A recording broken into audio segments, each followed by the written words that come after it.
Hi, friends. Father Scott again. As we've gone through this octave of Easter, we've been looking at what the resurrection means for us. We looked at the fact that because of the resurrection, we know that Jesus really is who he says he is, that the resurrection proves that he is Lord and Christ. We've looked at the fact that because of the resurrection, we have to understand death in a different way, and our lives have a different meaning because of the resurrection. We also have to change the way we look at other people. As we come to the end of the octave of Easter, we look at one more aspect of what the resurrection means for us, and that is that the resurrection proves that God is always going to surprise us. God is always doing something that we don't expect, something that maybe to us even is a little bit scary. One of the reactions of the disciples when they encounter the risen Lord is fear.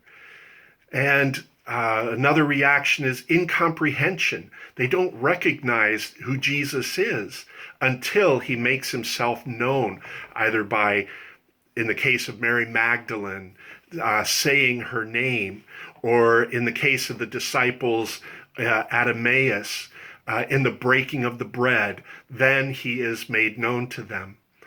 Even though he told them that he was going to die and on the third day be raised again, they didn't understand what that meant.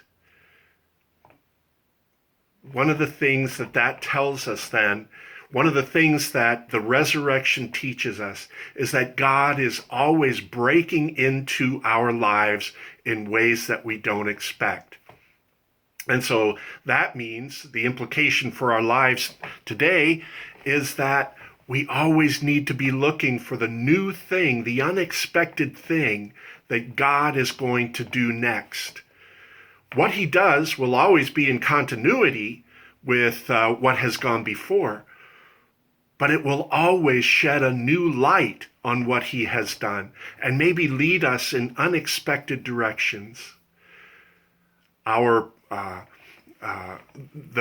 implication of that for our lives then is to always be on our toes, to be ready to go in that new direction that God is leading us in, to be ready to receive the new thing that God is doing, be ready to understand what God has done before in a new light, in a new way, and to move into the way that God is working now.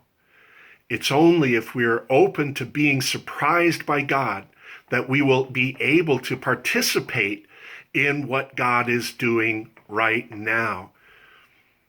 And that's what we were made for. We were made to be participants in God's continuing work in the world. God created the world, and God is still creating. God is still active and working in the world, and he invites us to be part of that.